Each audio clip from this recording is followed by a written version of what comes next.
Gilchrist parked his Merc behind the ugly harbourfront building and stared at its bland facade, rising like a grey wall in the pre-dawn gloom.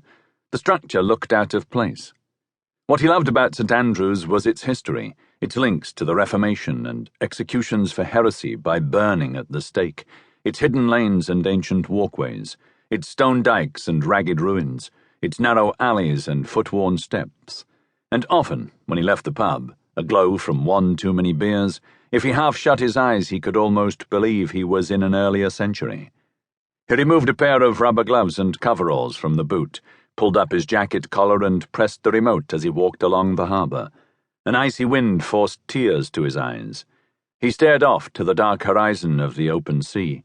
A lifetime ago, it seemed, he had often walked this way with his children, Jack and Maureen, clutching their tiny plastic buckets and floppy spades, determined to dig holes in the golden-brown beach of the East Sands, or search for jellyfish and crabs in the receding sea pools, which reminded him he had not heard from either of them for several days, or had it been longer.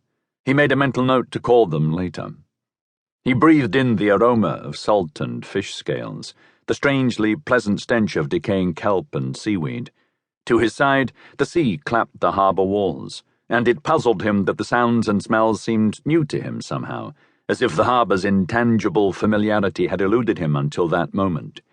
He walked past groups of fishermen, crouched by lobster creels. One of them grunted and nodded, and Gilchrist nodded back. But he knew from their unhurried actions and tight-lipped silence that trapping lobsters was the last thing on their minds that morning.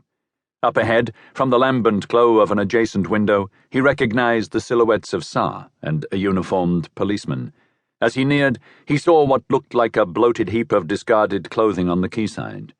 The lighting vehicle had not arrived yet, and a lone photographer prowled the body like a tempted lion, camera flickering like the visual remnants of last night's storm. 3 scenes of crime officers in white coveralls were preparing to set up their inflatable tent. Gilchrist reached the corner of the building. "Where's Stan?" he asked Sa. "Gone for a pee. Police surgeon been notified? On his way? And the pathologist?" Sa tutted, which Gilchrist took to mean yes. He eyed the scene. A closed row of plastic traffic cones lined the street. Another row of taped cones surrounded the victim. Examination of the body should not commence until the police surgeon had confirmed life was extinct, but Gilchrist pulled on his coveralls and gloves. "Don't suppose we need anyone to tell us this one's not breathing," he said. When Gilchrist stepped over the tape, the photographer lowered his camera as if in deference. Granton was wearing a dark blue pinstriped suit beneath a fawn overcoat. It had not rained for several hours, but his clothes were sodden. His right eye stared skyward, lid half closed. His left, a congealed pool of blood and blackened matter, housed a wooden stave. It always surprised Gilchrist how calm the stabber's victims looked, as if they had been talking to a friend who had changed into a fiend all of a sudden and stabbed them unawares.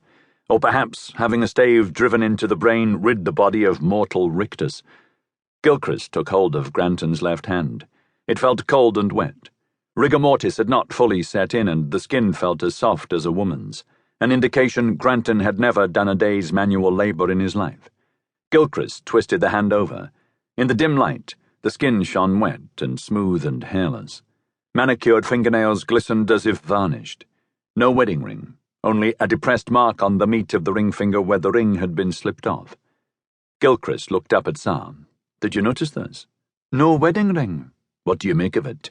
"Took it off to get bumfucked." Gilchrist wondered if he would ever understand Sa. He remembered when they had been teamed up by Patterson, she had looked squeamish over the body of the stabber's 4th victim in Burger Close, but at the post-mortem she had watched with the attentive curiosity of a student as the pathologist slapped the dripping brain onto the scales. Gilchrist felt in Granton's right-hand coat pocket. Nothing. The other was empty too. From the inside suit pocket he removed a burgundy leather wallet. He placed it to his nose. The leather smelled new. He ran his finger over the embossed monogram on the top corner. W.B.